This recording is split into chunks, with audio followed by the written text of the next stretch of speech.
नमस्कार बंधुगण, आज मु आपण मानक एपरी एक तात्पर्य विषय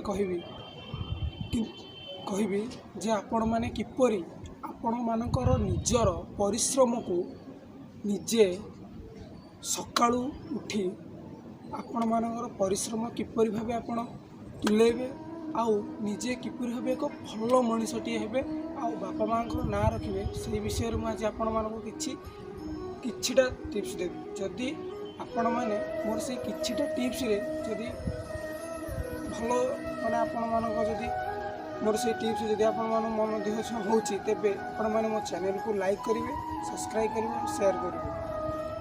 हाँ बंधुगण, जदि आमे कौन से जीवन जदि समस्या ही अच्छे तेबे आमे किपरि भाबे आमर सही मनोबल आउ सही तात्पर्य को मन माने आग को नहीं निज निजर एक धैर्य संभाली एक भल मनीषटी है। गोटे कथा हूँ जदि जीवन में किसी करने चाहते तेरे परिश्रम हूँ एक मूल चाबिकाठी। जदि आपण मैंने निज निजर परिश्रम को जदि कौन भाव में करूना तेरे आप भी ऊपर को जापर। जदि गोटे बाघ जदि शोईकी कहे मत खाया दे दियो किए पाइपर कि जदि गोटे हरिण से दिन सारा बुली बुली बुली बुली बुली तार से छोट छोट छुआ मान कौन फल मूल संग्रह कर जहाँ से दिए सी ही जीव परिश्रम जीव। किंतु मुझे कहना चाहूँगी जे सका उठी निज निजर माइंड सेट करूँ जे मुझे आज कौन कले मोर एक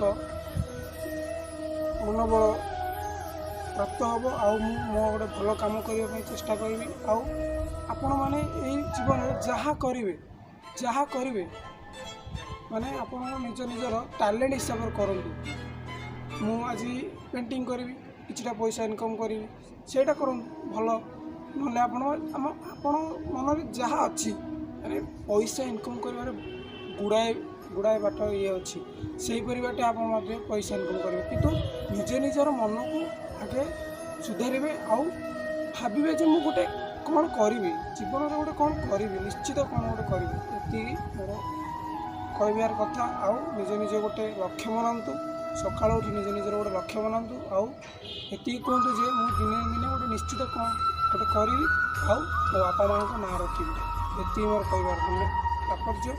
जदि आपण प्रथम थर देखते लाइक शेयर।